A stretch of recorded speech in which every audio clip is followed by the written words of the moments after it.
Session 3 is all about revival, cultural engagement, and community cohesion. This segment captures the end goal of restoration and stability through the harmonization of social, environmental, and economic factors. Allow me now to introduce to you the two speakers who will be taking stage. We have architect Soumitra Ghosh and architect Nisha Matthew Ghosh. Soumitra Ghosh joined as partner of Matthew and Ghosh Architects, a partnership founded by Nisha Matthew in 1995.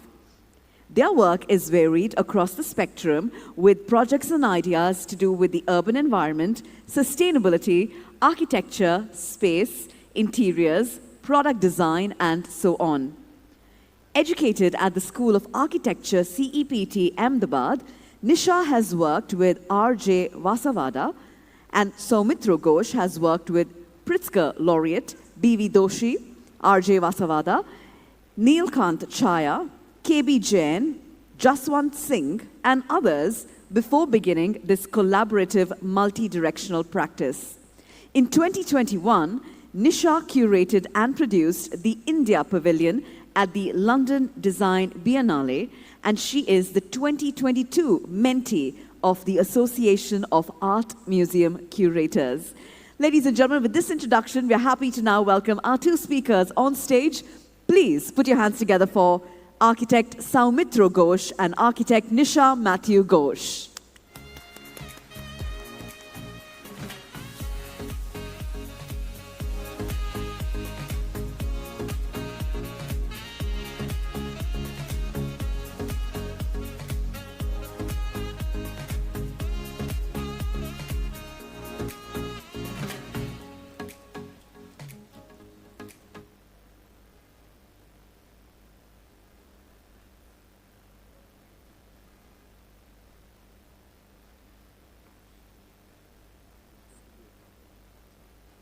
I can do it with this, yes.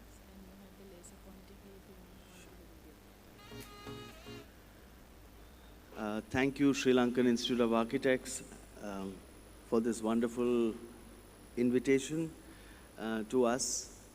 And we come from the big brother, your neighbor, but we come in peace. So I'm going to give a little background to our practice because I feel that they're deeply related to the practice that we do. 47 marks the independence of India, and it also marks the partition, which is one of the most painful and distant memories which we never saw in our own age. But related to that is also a kind of, India was never one nation. It was a number of kingdoms with very distinct languages, different kind of food, different kind of clothes, different kind of rituals, and then 1947 marks the time when Nehru becomes the Prime Minister, and he's a rabid modernist and believes in the idea of a socialist democratic republic where religion for him had little place. That's Sir Vishweshwaraya at the lower end, who was from Karnataka, a scientist. But I think the interesting thing is to note Nehru is signing an important paper, but he's also smoking. And Sir Vishweshwaraya has a traditional headgear, and yet he has a coat because he went to England to study. So this struggle in the new nation begins, which is also to do with making a new nation with industrialization, and that is then going to shift a lot of migrant populations to cities. And cities would become places for wealth and for making futures where the problems of the social structure of the village could be gotten away from. But the moving to a new city also meant what is written on the right-hand side is the roti, kapra, and makan. These three things become very important, which is about food and clothing and home, which is one of the most the important factors for anybody's existence. On the left side, you see it's almost the same time. Simultaneously, India is moving into two different kind of directions. There is Menuhin collaborating with Ravi Shankar in almost the same year as the release of this film, which is called Purab and Paschim. So one is East meets West, and one is East versus West. So there is a sudden, also a kind of perception that with industrialization and also merging with the world economy, that the culture is getting stripped of its values. And on the right side is the little boy in the center is me, dressed as Nehru. So I was a big fanboy of his, still continue to be, of Nehru's writings, of his thinking and beliefs. And today we were talking about Dr. Kurian, and this is the first crowd-funded film ever, which is from the same time as the start of Amul, the makers of milk and cheese and other things. So all the dairy farmers, they contributed, I think, 2 rupees each to make a film, which was about their struggle to make this cooperative. So India moves in very, very diverse directions. On the right-hand upper side is the State Assembly of Karnataka, that's in Bangalore, and below is that of Kobuzia, which is in Chandigarh, and I think they are just 1 or 2 years apart when they come into existence. So India is moving in completely different directions simultaneously.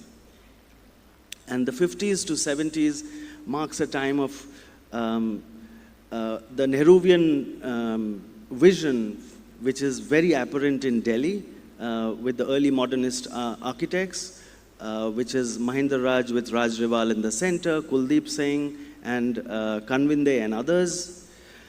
But it's actually while India is merged with the world economy, which also in very direct ways is also a crisis for architecture, which is about the blurring of boundaries and cultures.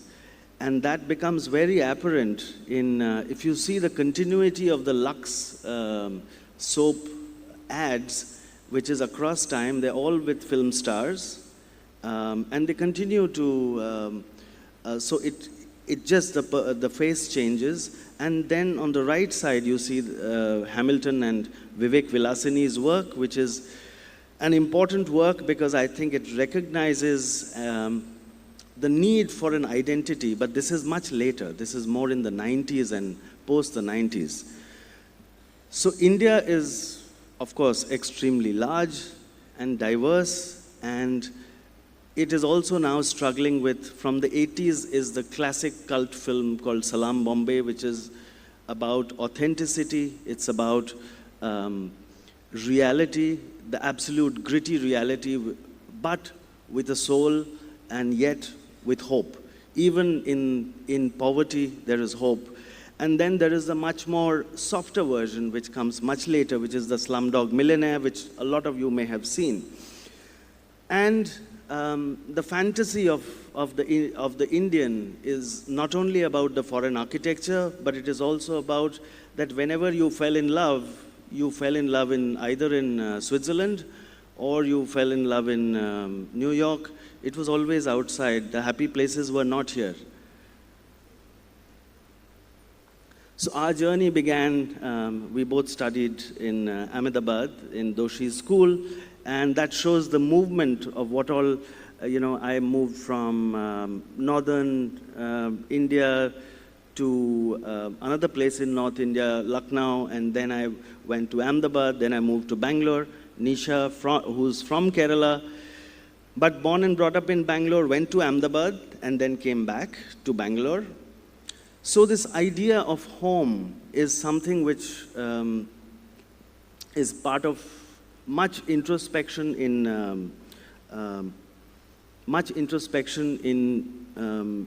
the culture, especially in local cultures, in local languages. That's why you see there's a bit of Hindi, which is, it's actually, I've done some amateur translation of that, which is about the idea of home. Because for me, the idea of the home is the most elusive enigma.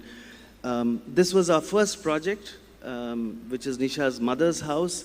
It's on a 30 feet by 80 feet plot, a tiny place. Because what homes do is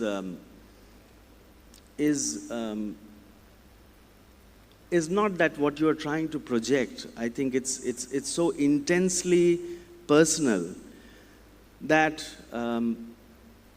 all you remember is certain moments, certain conversations, certain places where you met somebody, what was said, and where you spend most of your time. So this is the little patio at the back, which has now grown into this beautiful little paradise where we dine every day. This is a project, this is Nisha's design, and this is a very unique kind of project because it's about finding what is home when it's so fragmented. That's actually the plan of the house, the one in the center. It's completely fragmented, but it never ever feels so. And what is the idea of this fragmenting? The fragmentation actually creates gardens which are completely different. So they are like different, that you're meeting different people while you're in the house.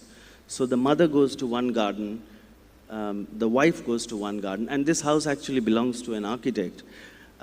She came to us and she said she wanted a house of darkness, and that she loved Tadao Ando's work, and she loved concrete. So there began a journey which was with a client who was looking at something which was, the program was all very ordinary. It was rooms and things, but I think her focus was the house of darkness.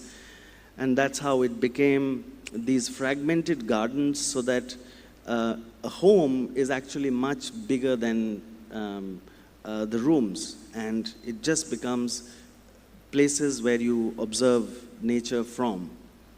And inside it becomes, in the daytime it feels like a pavilion, at night it feels, because of the darkness of concrete, it feels like a cave.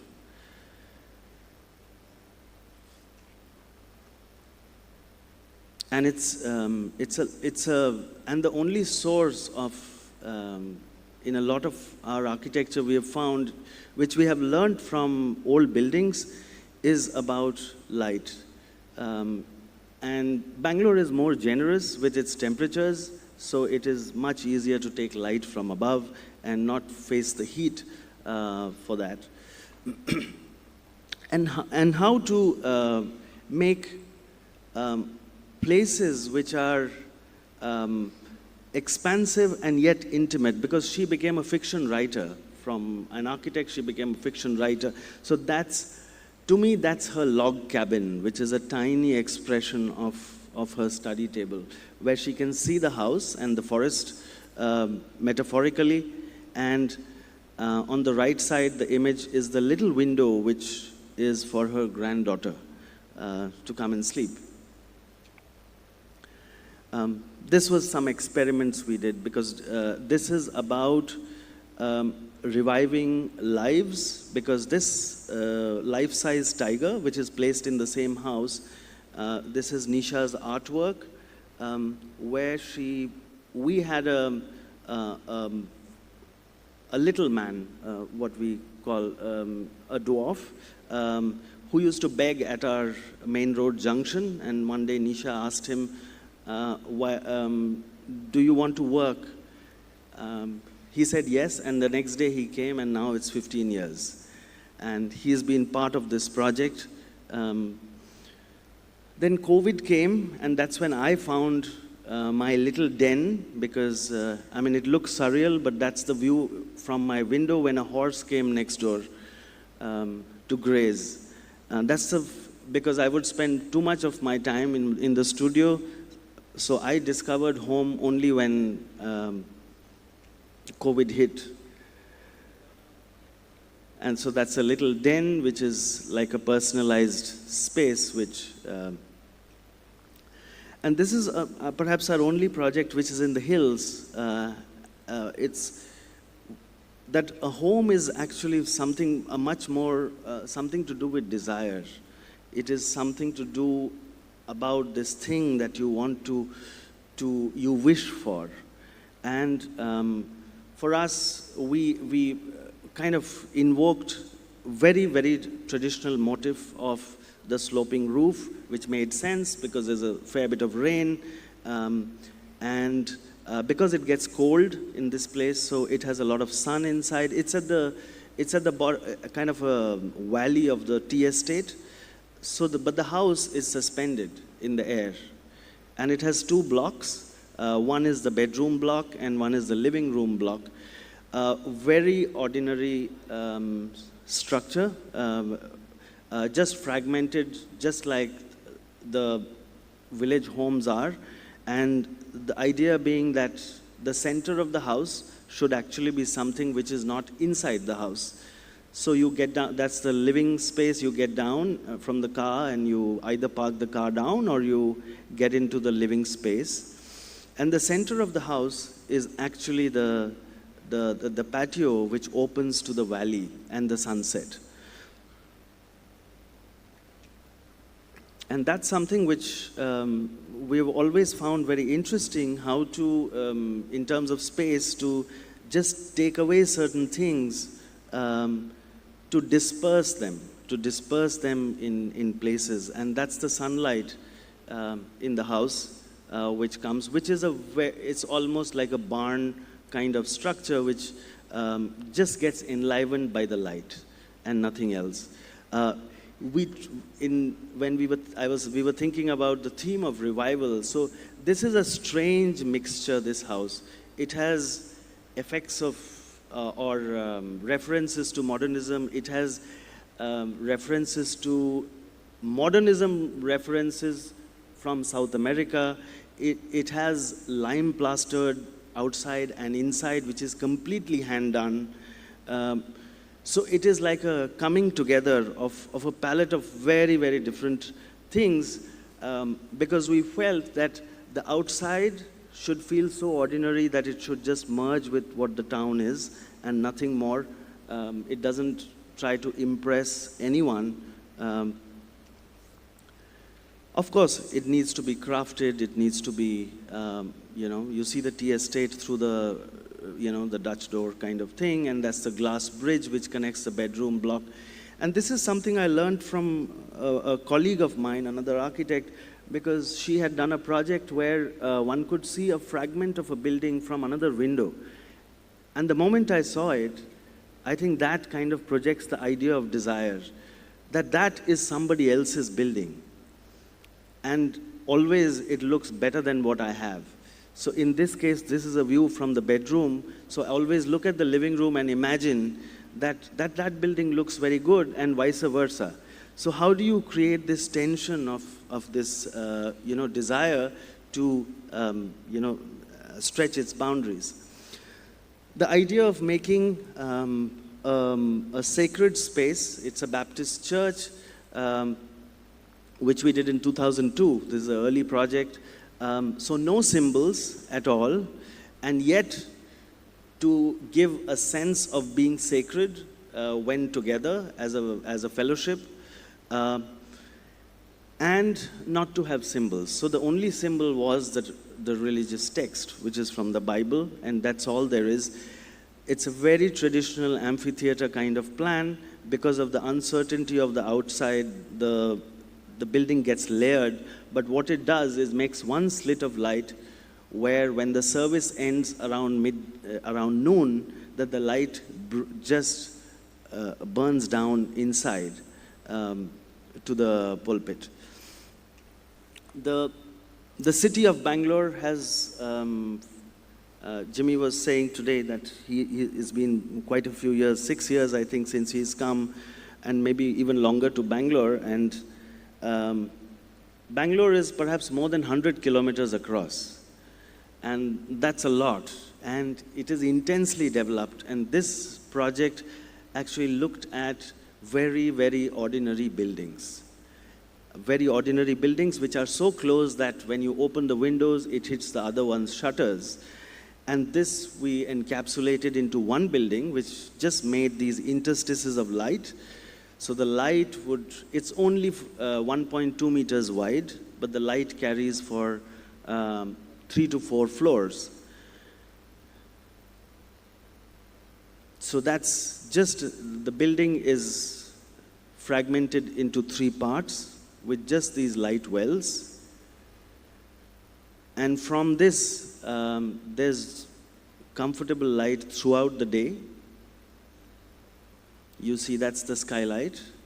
And this is the later top floor addition, which is, so this is, again, when we added this, I wanted to have this idea of, which actually comes from miniature paintings, because most of the architectural representation which you find, whenever kings and people were going in the forest, they were actually carrying their tents.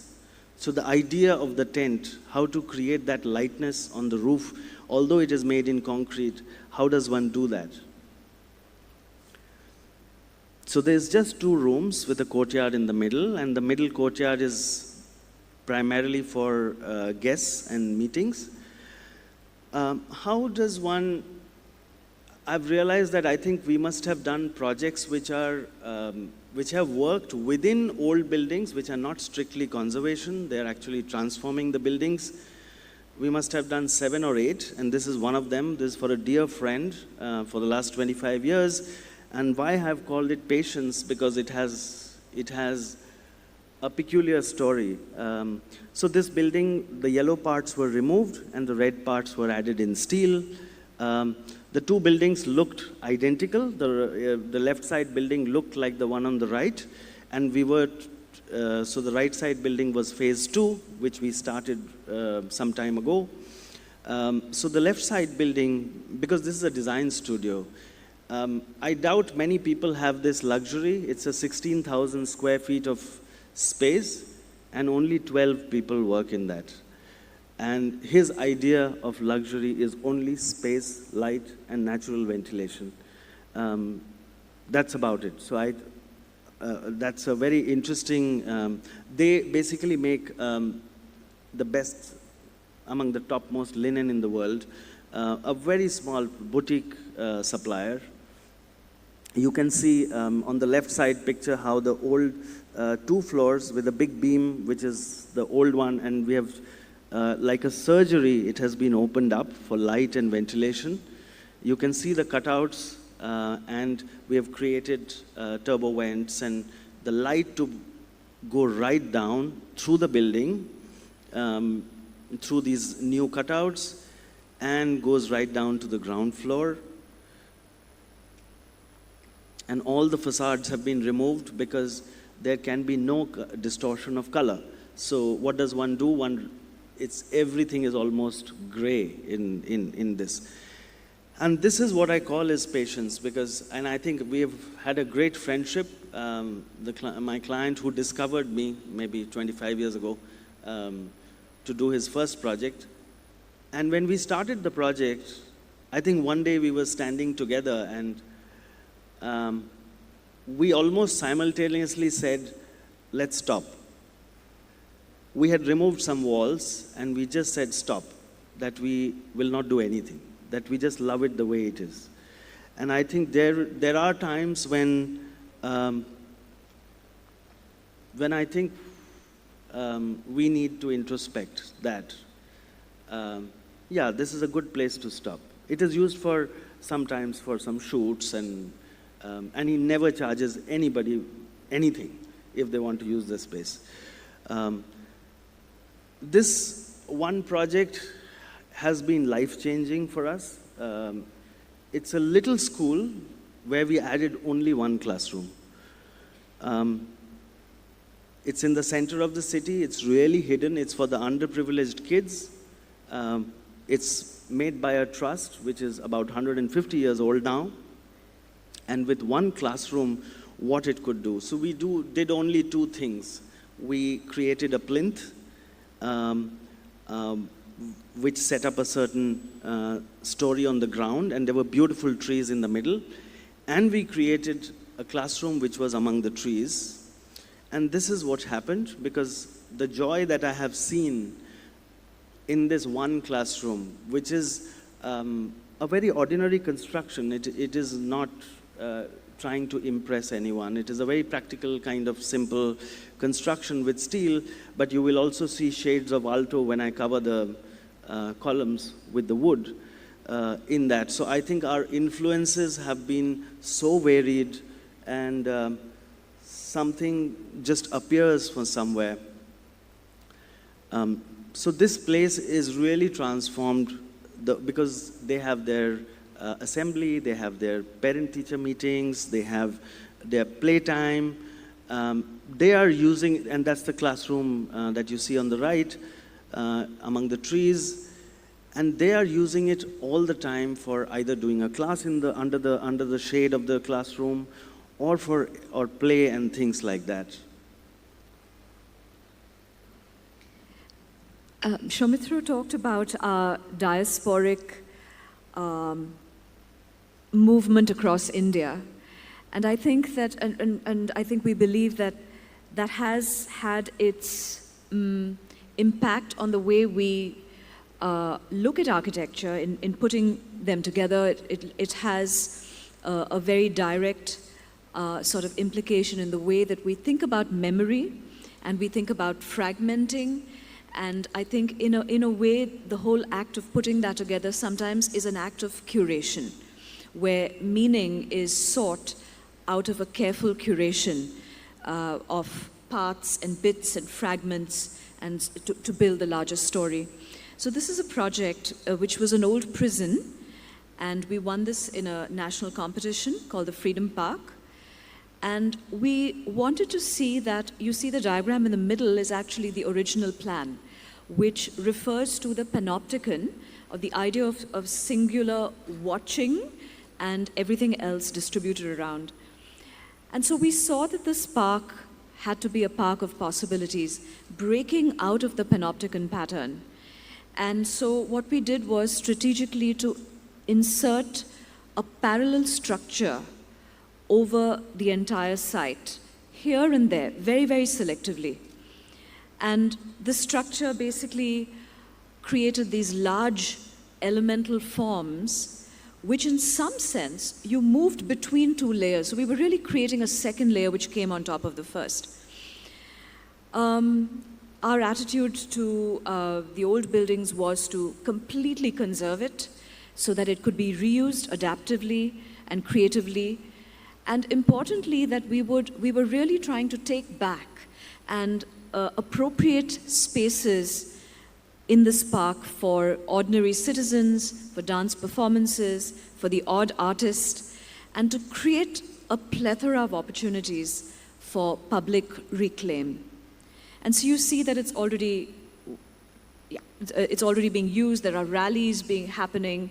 And presently, after 20 years, almost 20 years, the park is in a little bit of a ruin, and we're going back to it and repairing the broken walls, so to speak, especially to put together a curatorial program and a system by which citizens could actually use the park quite freely.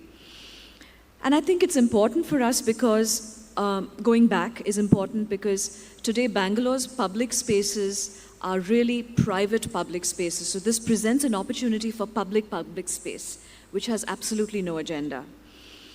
This project, Sounds of Silence, is a memorial that we did in a forested area. You can see the site.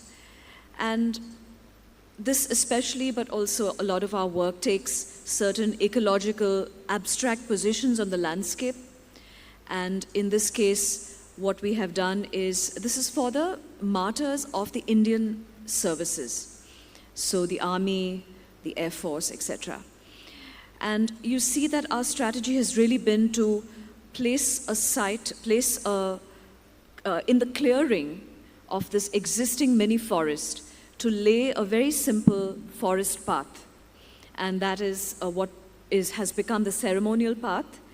And you have these walls, almost like books, almost like creating archives on one side of the pathway, where the names of people are etched. And a sort of a slip-down area where one is subverting the idea of this very macho image of the army, a kind of a services. Sometimes it tends to be a little threatening for citizenry. So you kind of slip down. So the idea of just subverting that whole image, slipping under the ground very gently, and you come into an underground museum, which is created between tree roots. Courtyards, the section, you see the section there, this is also not open to the public yet. It's been 8 years in the making. And basically building and giving back the forest to the city, the mini forest. And in Karnataka, there is, which is the state in which Bangalore is located, there is a sort of a very traditional old system, a cultural ritual, that when someone was martyred or died for a common cause, that they would find a boulder. It is the land of granite. They would find a boulder which looked like a man and commemorate, put that boulder up with some text. So we kind of outsized the boulder and placed it on the site, and you see that entire process of being dug from the quarry, moving, special arrangements. It was quite a feat of engineering by itself, moving across the city, roads being touched up to allow it to come, and finally being installed on the site. And what the idea is really that the size of this and the contrast to the forest is almost like discovering that very ascetic path that you choose to serve. You know, it's something that brings that imagination back. We never ended up doing our masters ever. It never happened. But nonetheless, this project was brought in by an old client, and this is from the 1890s famine from Mysore. There were a lot of boys who became orphans. So they were brought here, and this was made into an orphanage by a trust. And so this was lying in, not being used, and it had been quite modified, and you know, whatever little changes had been made in this. But we got into this, and here, I think, so we've been, I mean, sometimes I feel that we are almost, we know that early modern masters, and whether you take Korea, Doshi, a lot of Kanvinde, they had a very strong language, which was a kind of the language of the socialist early India. But they were very consistent with their language, and we seem to be schizophrenic in our the projects that we do. And here I clearly felt that the presence of the architect should actually be absent in bringing this back to structural shape and doing very, very small things. Whether it's to do just with the little skirting, relaying the floor, or supporting the structure, or making a tiny transition of the skirting, and making the props because there was structural distress. So the absence of the architect is perfectly fine. So you see that it has found a new lease of life. Lease of life.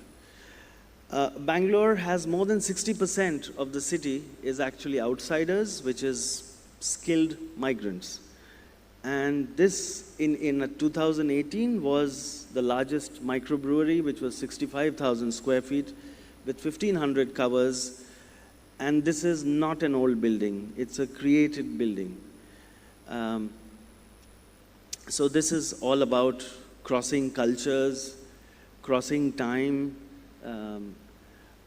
and place, and yet connecting with people. It has been, from 2018, they have done extremely well, and it continues to be almost a kind of a prototype which multiple replications have happened of this. And the building, although it drew on certain things from Mysore, which is a city from close by, and various other systems of construction which are from late British to contemporary, and yet it was an effort to see that the building gets so consumed by the landscape that its own presence is completely diluted, other than you being there and just enjoying this little oasis of a place.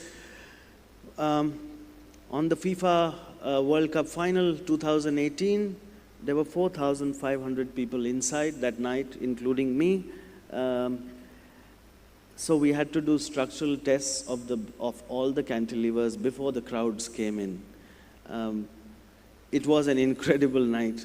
And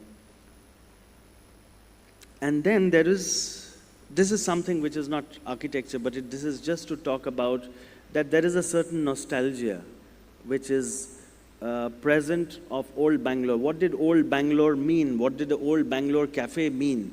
It meant it was most uninhibiting to go to. You would just walk in and be happy because there were lots of people, and that it was very cheap. You could order everything as a half dish. You don't have to have the whole dish. You can. So this is something which was an experiment at seeing, and this is one of the most popular places now. It's actually was a house. I think when we spoke about revival, this is one of the recent buildings which was existing, like you see in the picture on the left, which is done by a well-known architect from the 80s and 90s from Bangalore. So we kept the entire skeleton, but only changed the core and the skin, so that it could now be it is now gone for rental to different people. So the skeleton is the same. There's no change in the skeleton. It has only appropriated it and kind of put in this a little more generous place for the central area, which is the lift and other things. And it's a lot about, this, we speak about cutting down the glare and things like that, and making this wonderful balcony which gets a very beautiful light. The last project that we speak about was finished in 23.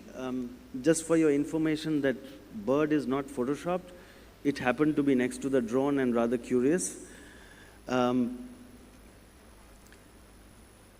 this is an art museum which was opened in February 23, and it is really made a mark, not as a building.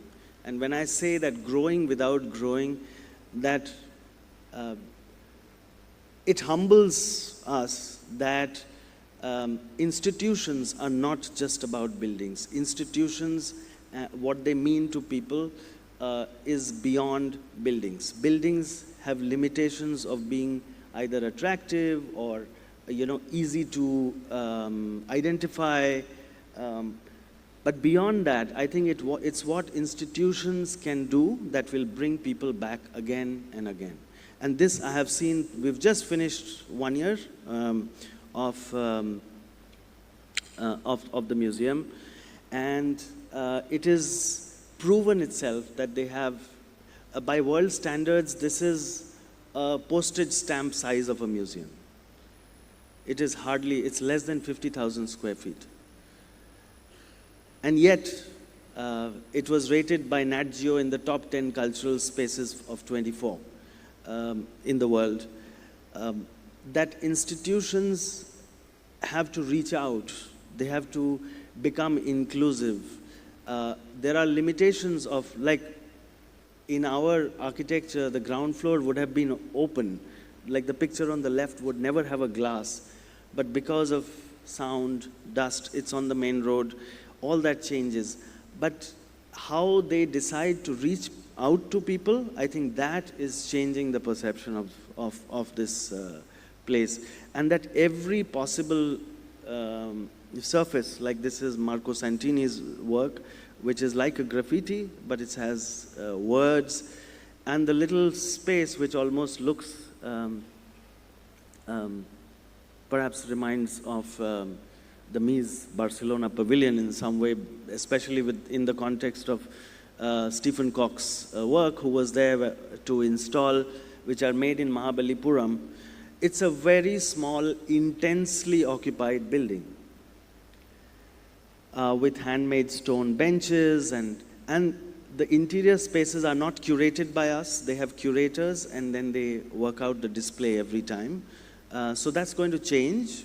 Like this particular show will change in another 6 to 8 months. So some galleries change in about 4 months, some galleries change about in 9 months, and some in 2 years. And even the anchor sculptures will be changed after every 2 to 3 years.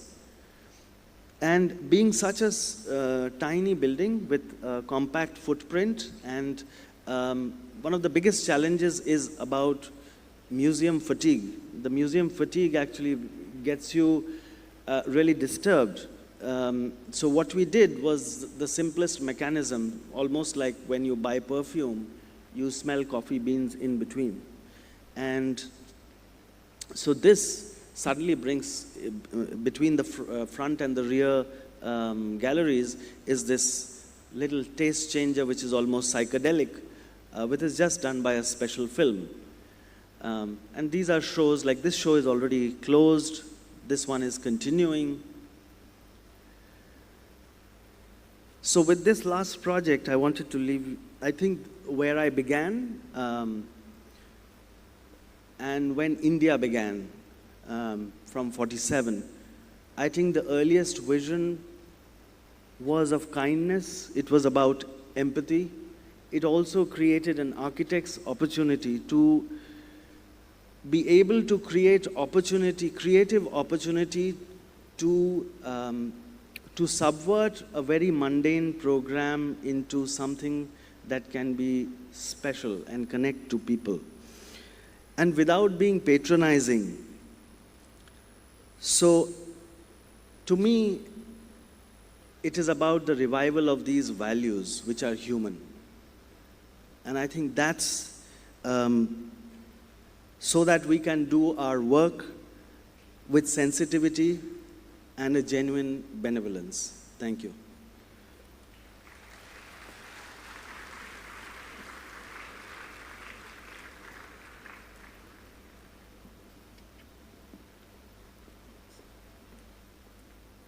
Thank you very much to architect Soumitra Ghosh and architect Nisha Matthew Ghosh for showcasing your incredible work before us. It's been an inspiring display of projects, and I'm sure we all had a lot to learn from that presentation. With that, ladies and gentlemen, we're now moving into a very special highlight on our agenda for the conference, and that is the showcase of our students' work. Now, joining us today, we have students from 4 distinguished schools of architecture, and they will be sharing with us their bold visions and their revolutionary ideas. So I hope you're all set to take a look into what the next generation of architects have to offer. These are the 4 schools who will be presenting in quick succession, one after the other. We will start off with City School of Architecture. We then move on to General Sir John Kotalawala Defence University. Then we move on to the SLIIT School of Architecture. And finally, we have University of Moratuwa. So with this introduction, let's now welcome our students to take stage.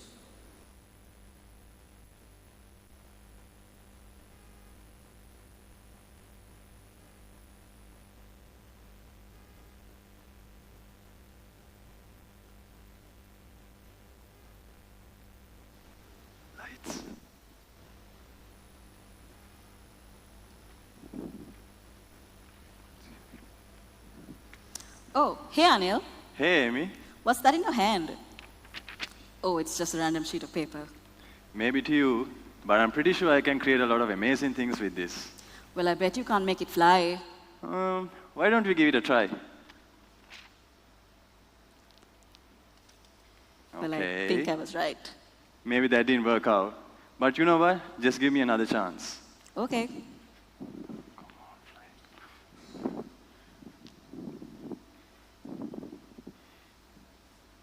What's that? Just watch. Wow, that was amazing. Exactly. This isn't just a piece of paper. It's a resource. With a little bit of intervention, you can create a lot of amazing things with this. You're absolutely right. And we as designers need to be resourceful. We need to learn how to be resilient to change so we can overcome challenges. And that is exactly what we learn at the City School of Architecture. A very good evening to everyone here today. And without further ado, we'll now be showcasing our video. We hope you enjoy.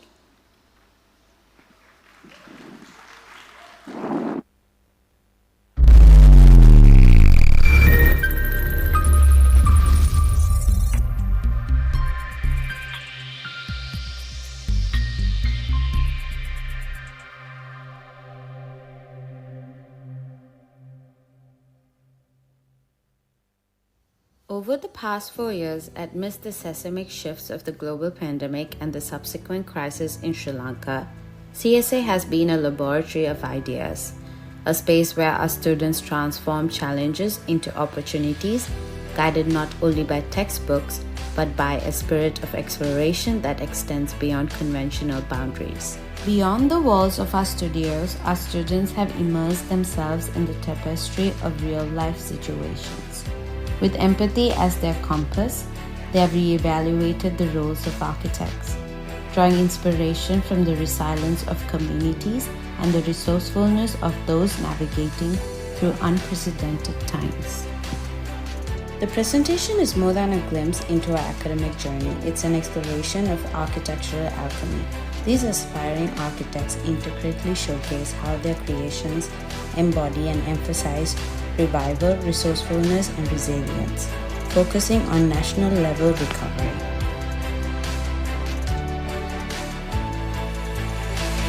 This project aims to shed light on the prevailing issue of discarded vehicle parts and metal junk found all around the country by repurposing such materials to create a lamp. So the key objective of this project is to gift it to one of the most underprivileged communities in Colombo, living down Kitulwata Lane, by inspiring them to repurpose materials in such a way.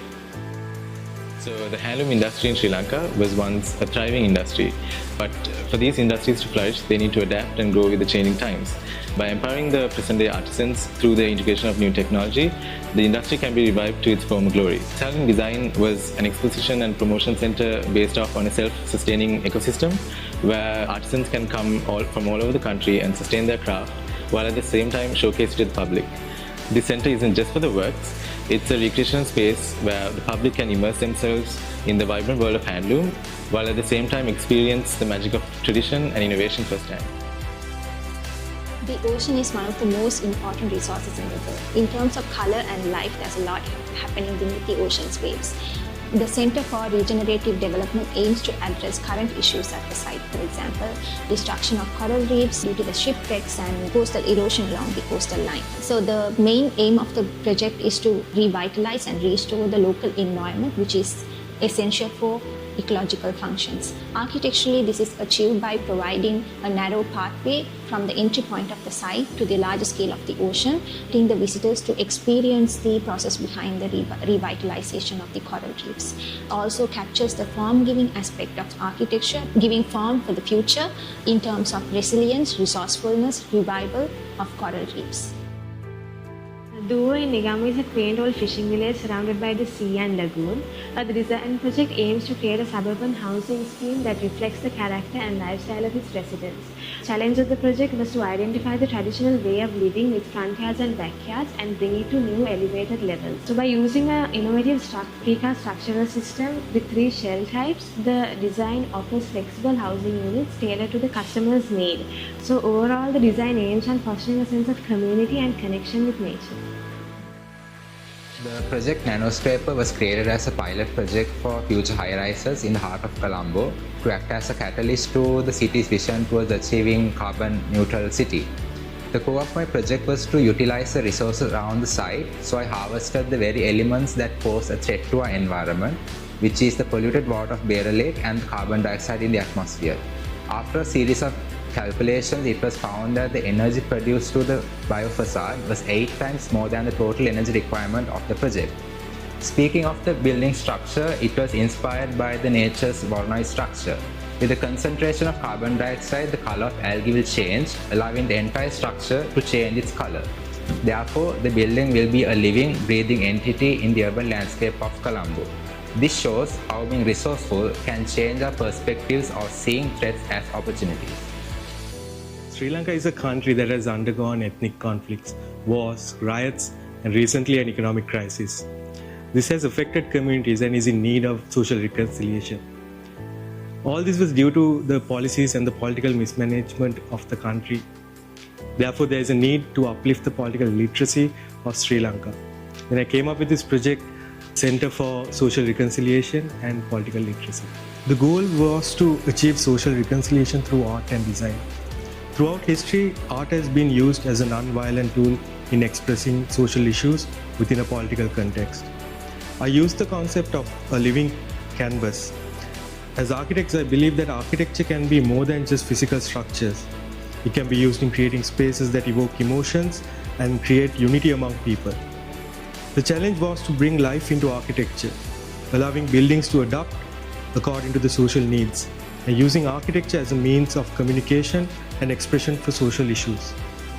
By skillfully manipulating elements like space, texture, and materials, we aim to create an environment that speaks to the user on a deeper level.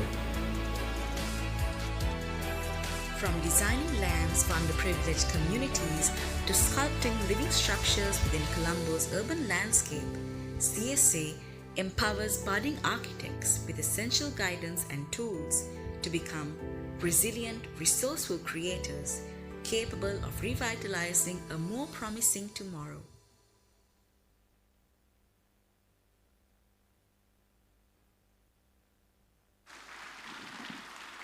All right. Those are some cool projects. What do you think of it? I think the lamp made out of the discarded vehicle parts was really amazing. From the first 3 years of architecture, it taught us that design isn't just about aesthetics. It's about complex problem solving. From reviving a craft to even restoring an entire coral ecosystem, it's all about revival and resilience to change. Even the high-rise project near Bear Lake is a testament to show how architecture can be used to solve major issues in Colombo. And if you're from Colombo, you already know due to the rapid urbanization, there's the major problem of pollution.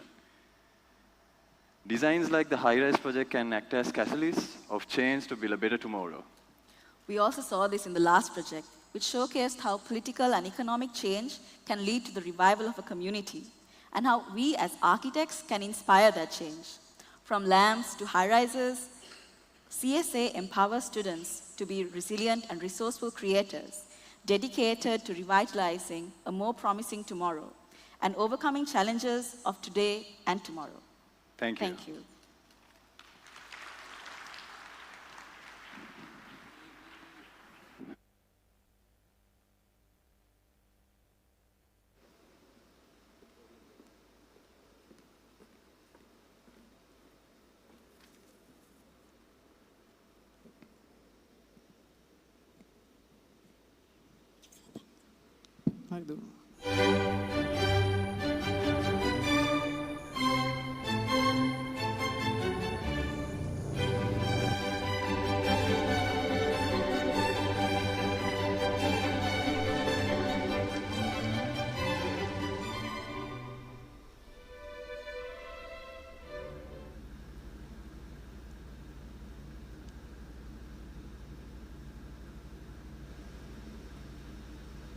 So here we are in KDU Southern Campus, joined by the lovely Ceylon.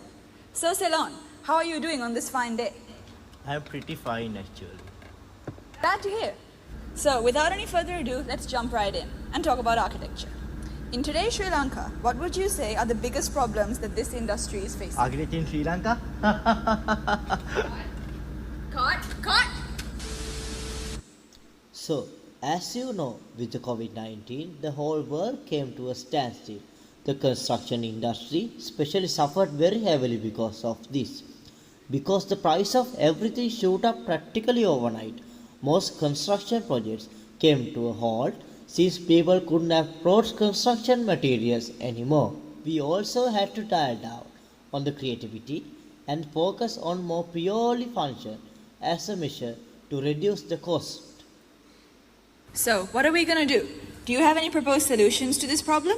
So, we can build another high-rise in Colombo. Cut! To really implement this, we have to start from the ground level, in universities, where students get their first taste of the architecture.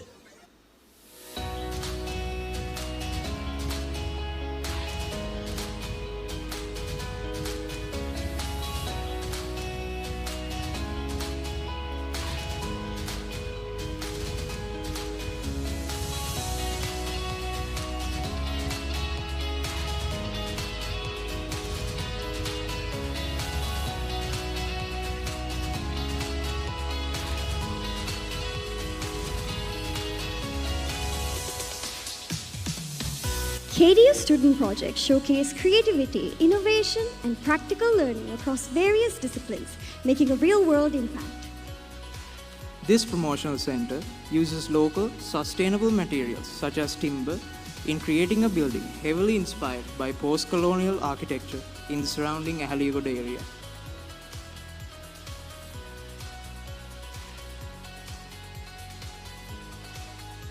Exploring the experience.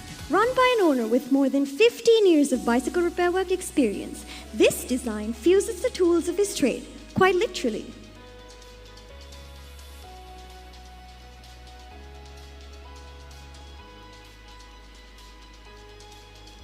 Following the polar concept, this aims to provide a space to sell textiles and a platform to showcase the skills of local craftsmen. This Women's Agricultural Training Center aims to empower, sustain, and advance the agricultural hub of Mayurapura by strategically addressing the gender gap in agriculture. It endeavors to recognize women farmers, providing them with the skills, knowledge, and resources to thrive.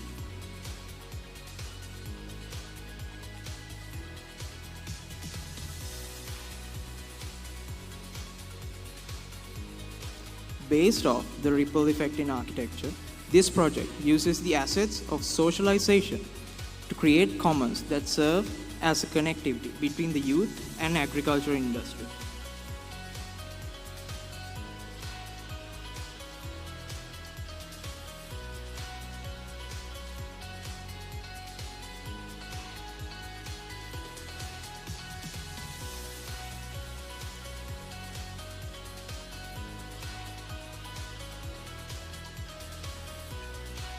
This project aims to uplift the livelihoods of the community by providing for them a source of income.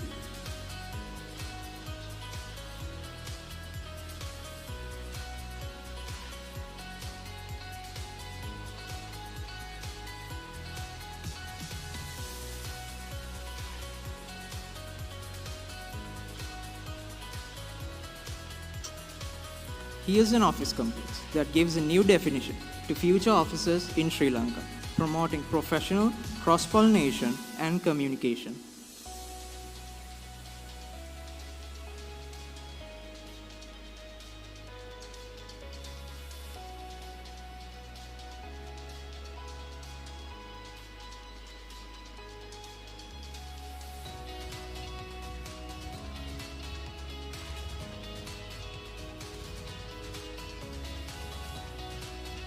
This hub is dedicated to celebrating the urban context of Piliyandala in an artistic manner.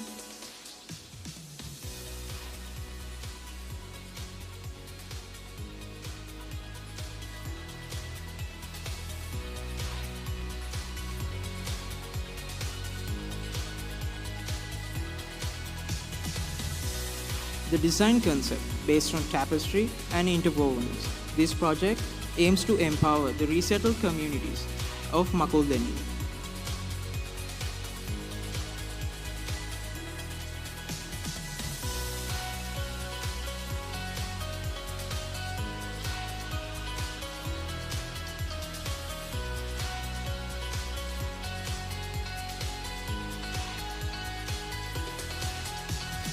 This infrastructure development project addresses the historical marginalization of Sri Lanka's indigenous Vadda community by proposing a comprehensive master plan that integrates cultural preservation and modern development.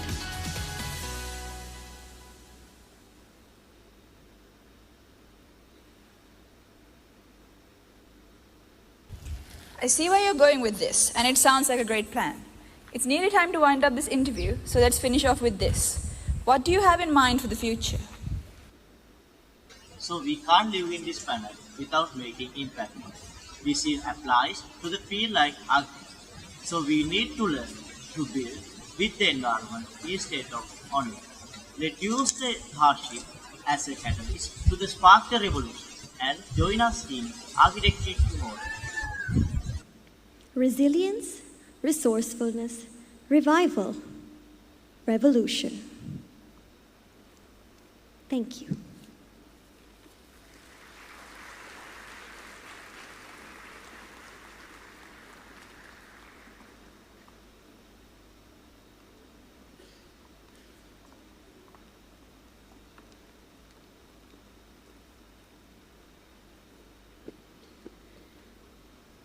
Good evening, ladies and gentlemen.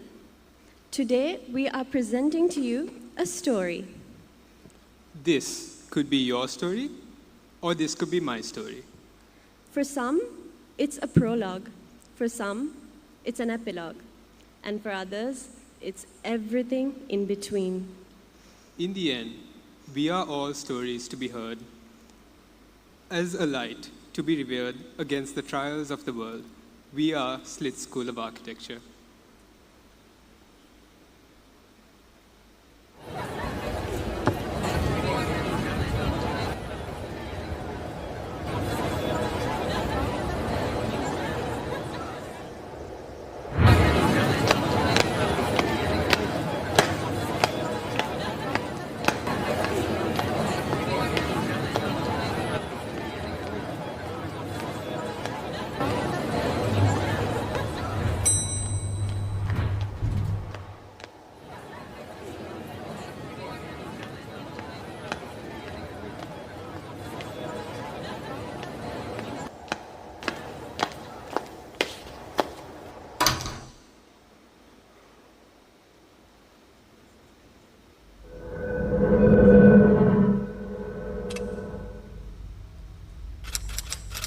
How do you keep moving when the world stops? How do you find the courage to persevere when everything seems uncertain?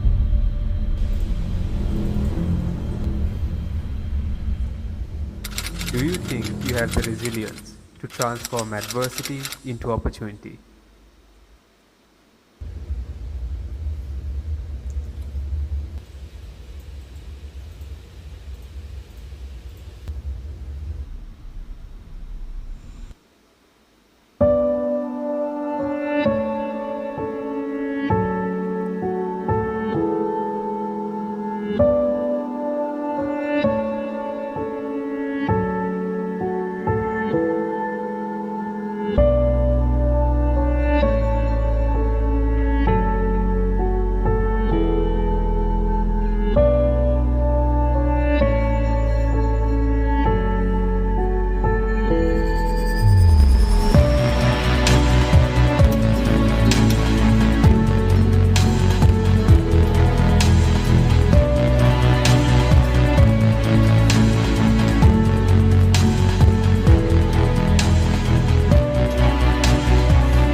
Covid වලදී තම මවට සත්කාර කිරීම සඳහායි. දැන් වෙලාව අලුයම 1:20යි. මේ කළුබෝවිල රෝහලේ කොවිඩ් වාට්ටුව. වාට්ටුවේ එක් ඇඳක රෝගීන් දෙදෙනෙකු හෝ 3 දෙනෙක්. ඔවුන් අසාධ්‍ය රෝගීන්. වාට්ටුවේ බිම ඇඳන් යට තවත් පිරිසක් ඔක්සිජන් ලබා ගනිමින් ජීවිතය බේරගන්න සටන් කරනවා.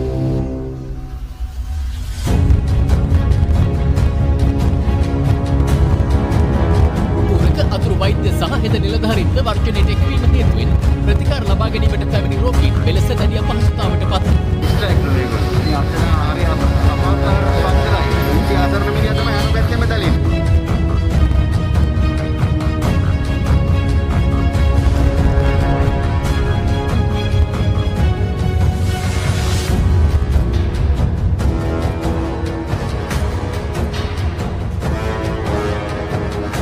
out of food and basic supplies in the Sri Lankan rupee has already lost 7.5% against the dollar, further hampering imports in the allied nation.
Post-pandemic world, technology has become not just a tool, but a vital ally in the quest for innovation and sustainability.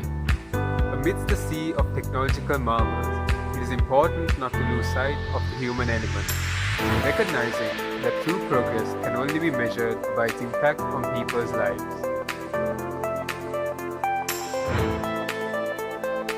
As the narrative of architecture unfolds, one thing remains certain: its ability to evolve and adapt in the face of adversity. Through creativity, innovation, and a deep understanding of human needs, the future of architecture continues to forge a path towards a more sustainable and equitable world. Within the crucible of adversity lays the seeds of transformation. The recent challenges faced by our nation and the world have been a catalyst for change, a wake-up call to heed the lessons of the past.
Let us tell you a story of belief, a story of courage, and a story of growth, a story of a legacy, and a story of a group of people who weave the bits and pieces of the silver thread which connects them all.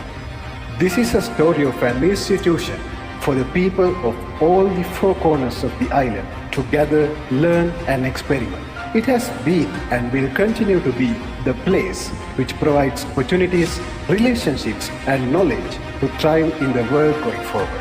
But life is not a bed of roses.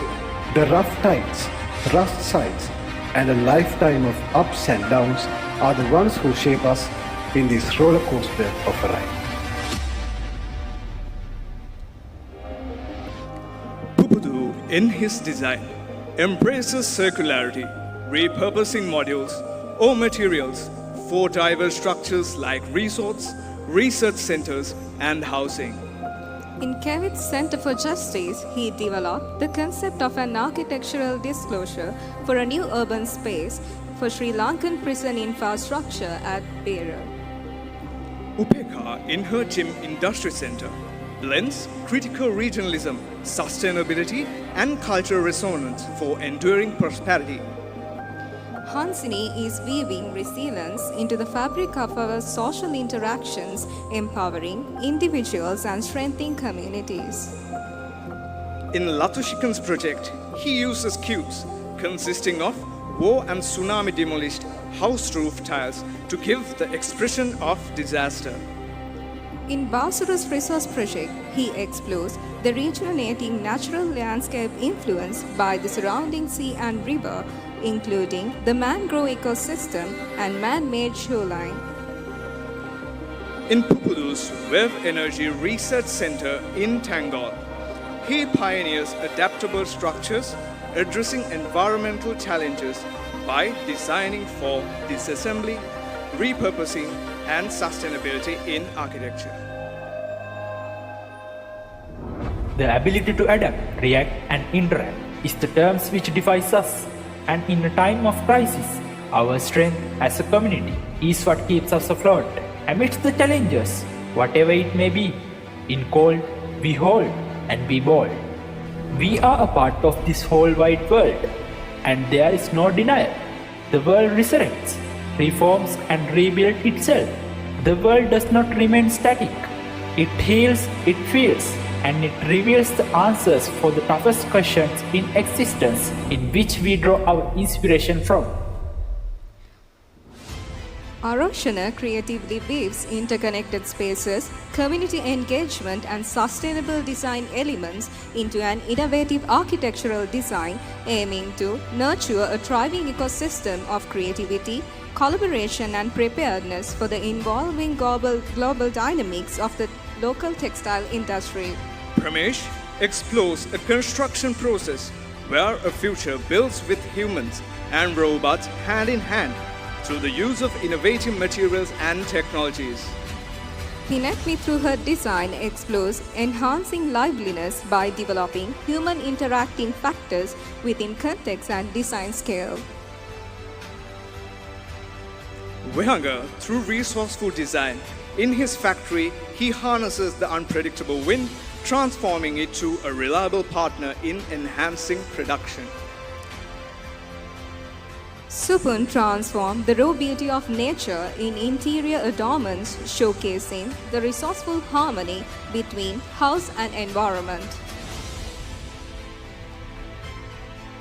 Minoli's inclusive school design, she explores how to combat social discrimination by employing contact theory, sensory stoning, and sustainability for a holistic impact. Pavitran, through his design school project, explores how building acts as a never-ending process.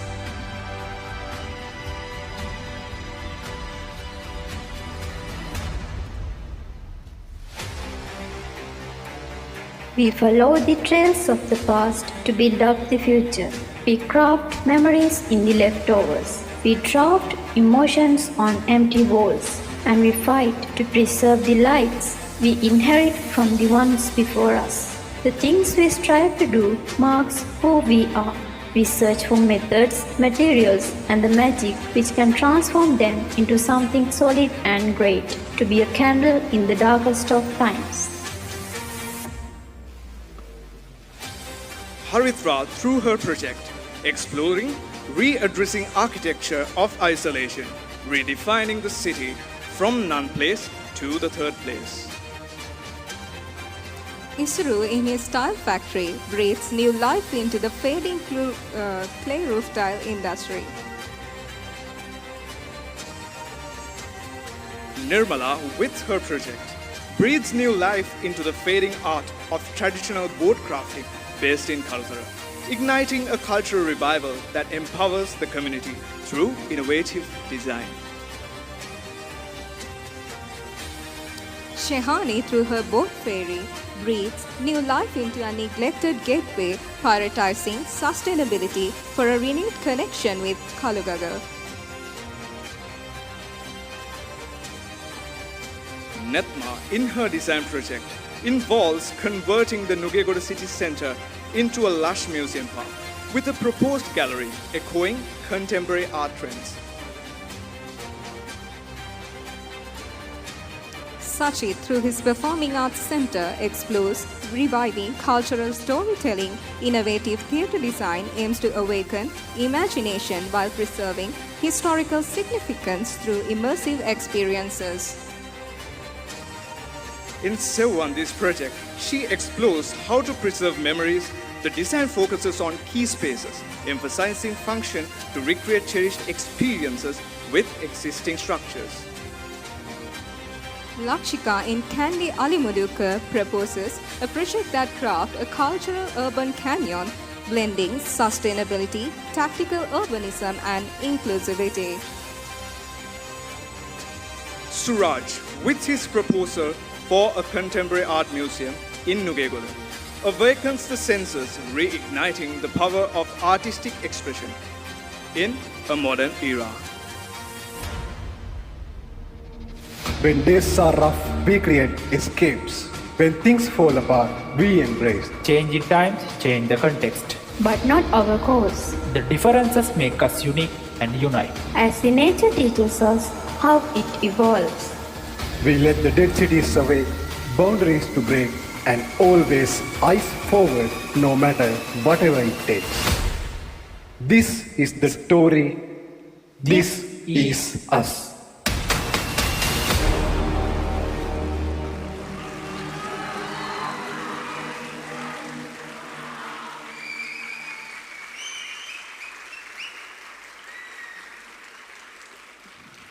And on a side note, we would like to extend an invitation for you all to check out our exhibits, our stalls at the exhibition space. Thank you.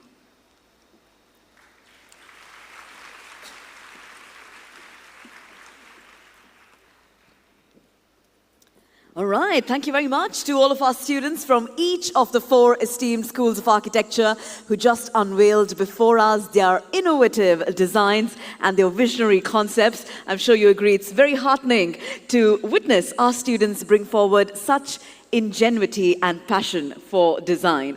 With that being said, it's now time for us to do the honors of presenting tokens of appreciation to our speakers as well as to our students.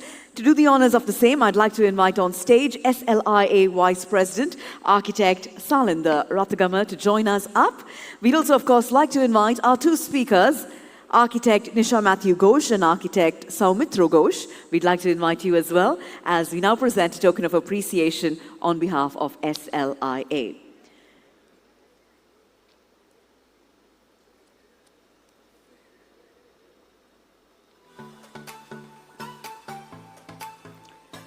Once again, this was our final segment, Revival, where we learned from the expertise of 2 architects who've joined us from India, Architect Saumitra Ghosh and Architect Nisha Matthew Ghosh. And we also had 4 wonderful schools of architecture. We'll do the honors of presenting tokens to our 2 architects right here. Let's get started with a token for Architect Nisha Matthew Ghosh. Let's put our hands together, ladies and gentlemen, as we say thank you to them.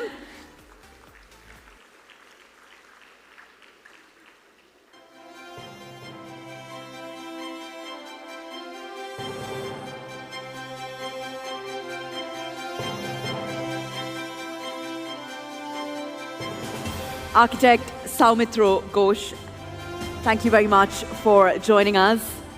Architect Nisha and Saumitro.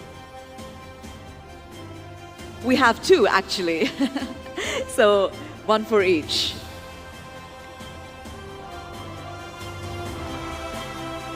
Thank you very much, Architect Saumitro and Architect Nisha Matthew Ghosh. Once again, a loud round of applause, ladies and gentlemen, for our experts who joined us all the way from India. Thank you. We'd like to invite Architect Salinda to please remain on stage, our Vice President, because we also have tokens for the schools. So let's do the honors now of presenting it to them. University of Moratuwa, we'd like to invite you to join us. Can we hear University of Moratuwa make some noise?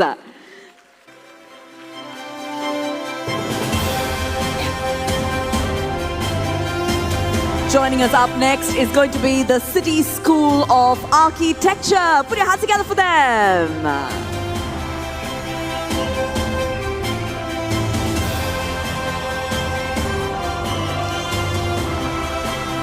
Here we have City School of Architecture. The next school now is SLIIT School of Architecture. Come on, let's make some noise for our schools.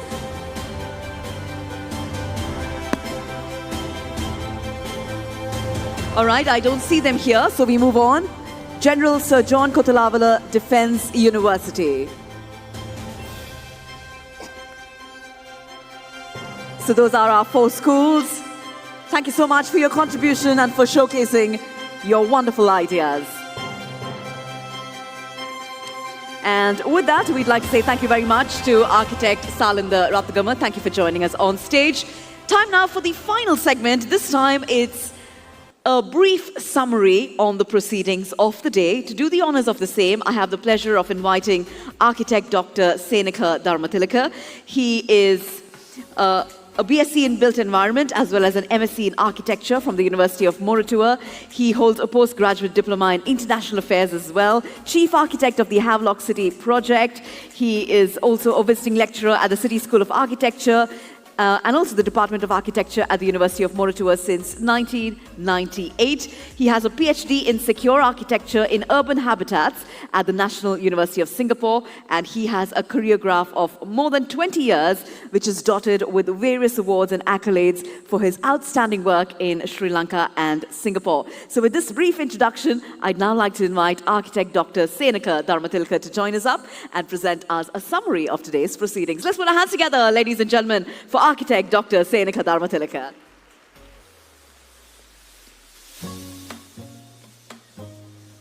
Hi, good evening. So, something I couldn't, we cannot actually ignore is how beautifully is all these presentations were strung up to this beautiful theme, very painstakingly put together by architect Kalpani Jayatilaka and architect Rajita, so to speak, and the idea of these three elements, resilience, resourcefulness, and revival. Quite, it resonates quite a lot with the New Deal proposed by the American President Franklin D. Roosevelt in 1933, where he also brought these three R's: relief, recovery, and reform. Relief for unemployed and the poor, recovery of the economy, and reform of the financial systems. Now, H.G. Wells thought if this didn't work, definitely the world would go into World War II, and so it did. And so we need to be very, very careful and hope our Kalpani's three R's will work, which is, of course, taken from the tagline of a movie, Bollywood movie called 3 R's. And starting off on this, on the 3R analogy, Dr. Jimmy Lim brought examples of the 3R from his own architectural life. In terms of resilience, he demonstrated how standing up and speaking up for what he believed in and maintaining professionalism and sanity, resisting rejection, etc. And as resourcefulness, he brings in this nice analogy between the necessity as the mother of invention. If that's the case, he says that disruption is the fairy godmother of creativity, right? And of course, in talking about resourcefulness, he talks about how resourcefulness and creativity were used to overcome adversity. And of course, in terms of revival, he believes in reinventing one's approach towards architecture and practicing the architecture of humility in the Tai Chi of architecture.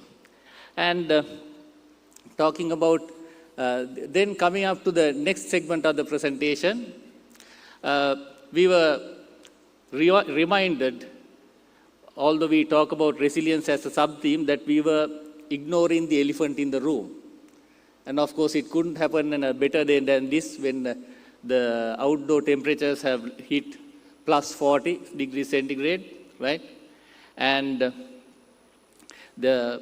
although we see the main challenges as the challenges of resource, the lack of financial resources and the lack of political stability. No, the real problems that we need to address and the real resilience is needed is to resist and overcome the issues of global climatic change and what you call global warming. So of course, the two, the ecologists, systems ecologists and the zoologists brought in how this global warming starts up due to the burning of fossil fuels, combustion of fossil fuels, which culminates in the greenhouse effect.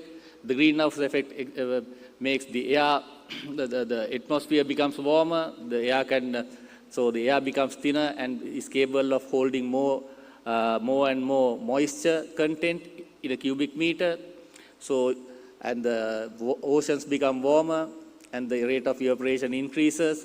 So the planet has gained this uncanny ability to take out chunks of water from one place and to pour a huge chunk of water to another.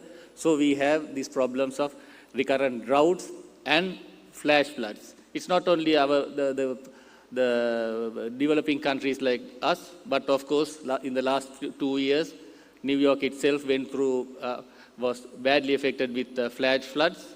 So did Cologne, Germany, and a couple of cities in Italy this year itself.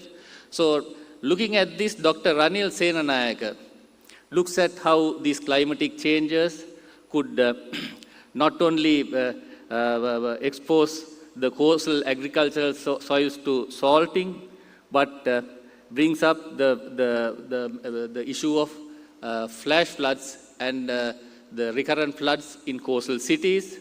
So points out that the flood risk mapping and response designs are lagging. And looking at the forest as a process, he sees how we need to reverse our perception that just burning so much of fossil fuels and just planting one tree is not enough, and that we need to see that the forest as a process where the trees would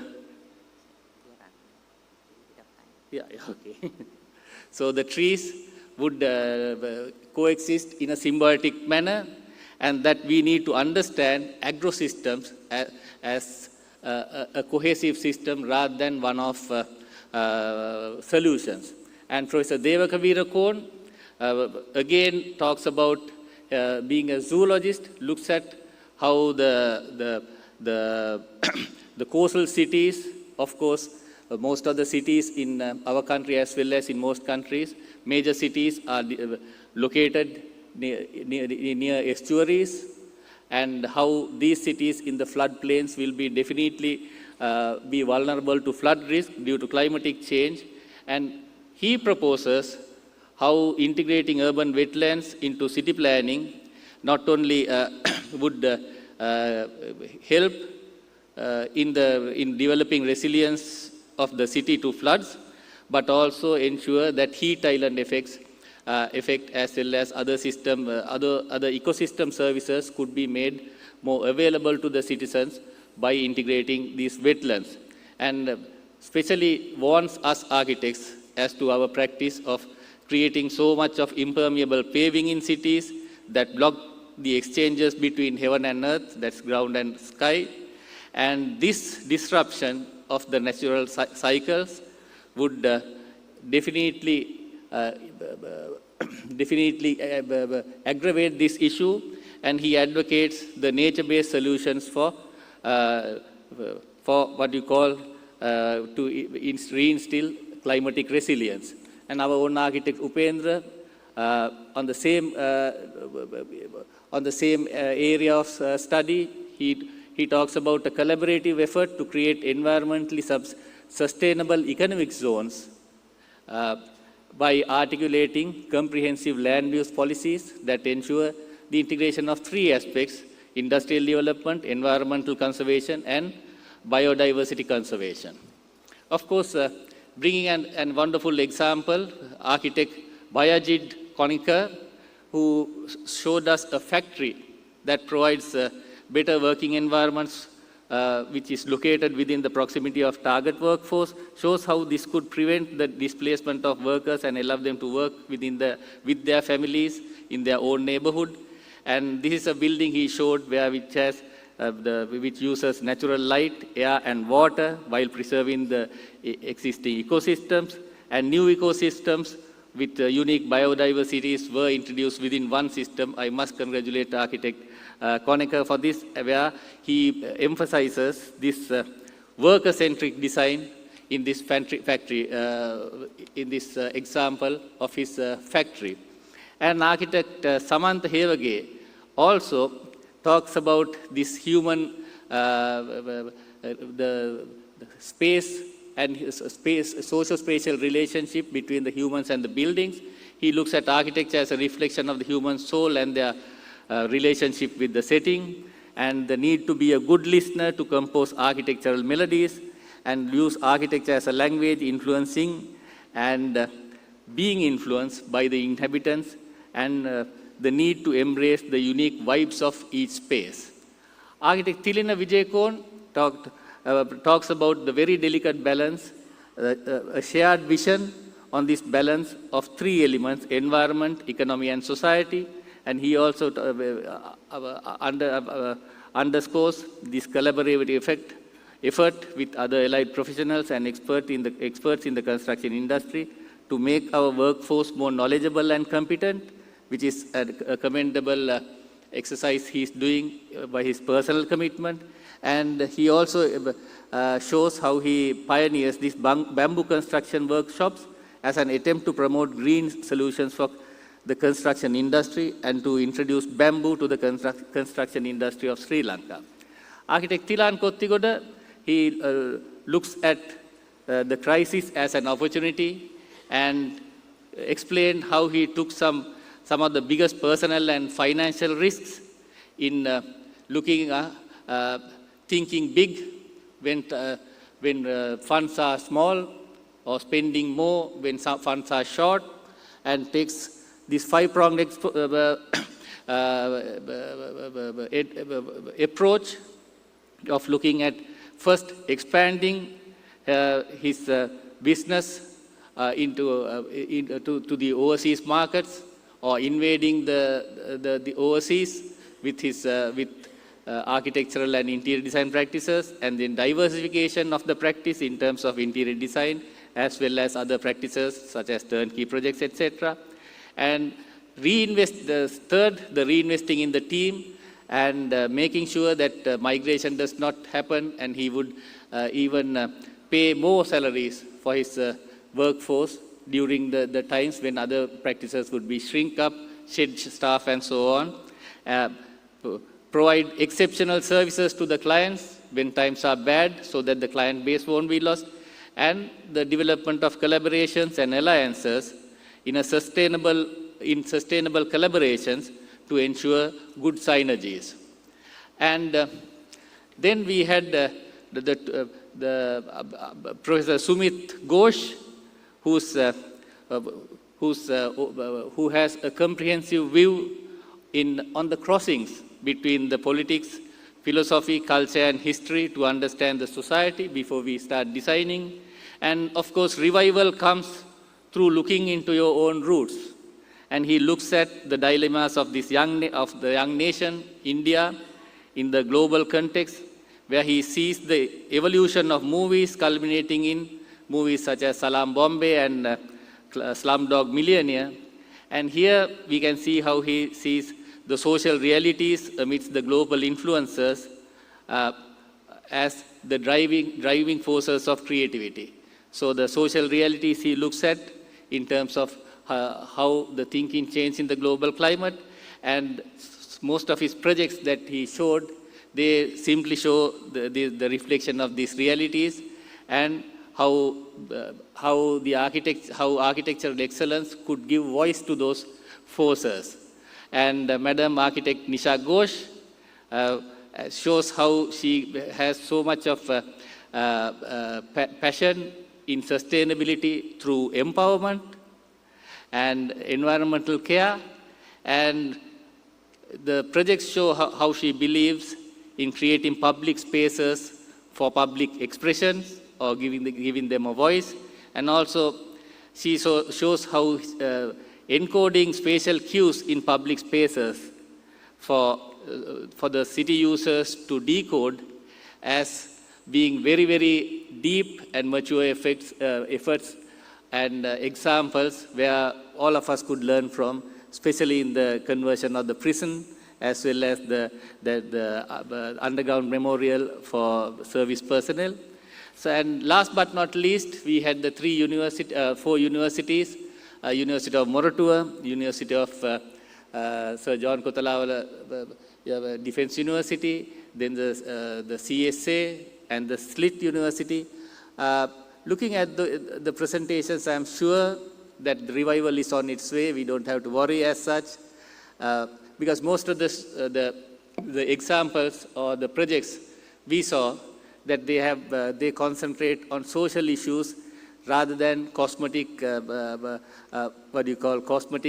visual aesthetics. So it shows that the era of the star architect is gone, as the Japanese architects have already written in their journals, that earlier we had architects such as, of course, Corbusier, who described the radiant city, and then the prototypes brought in will be followed by so many others. Frank Lloyd Wright will talk about Broadacre City, and then the architectural prototypes will be followed by generations of architects. But nowadays architects use and they dive deep into the social issues and social realities, and their designs are expressions of these realities. So I think the students, you have done well and you have made us proud. So keep up the good work and take care of yourselves. So this is where I conclude this summing up, and thank you all. Thank you.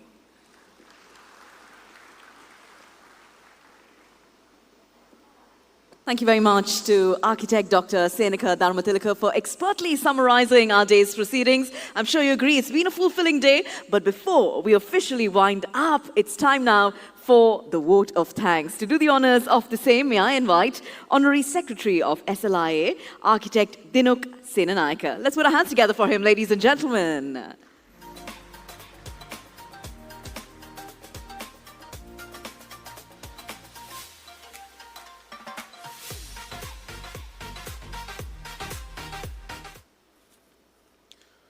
Good evening to all of you.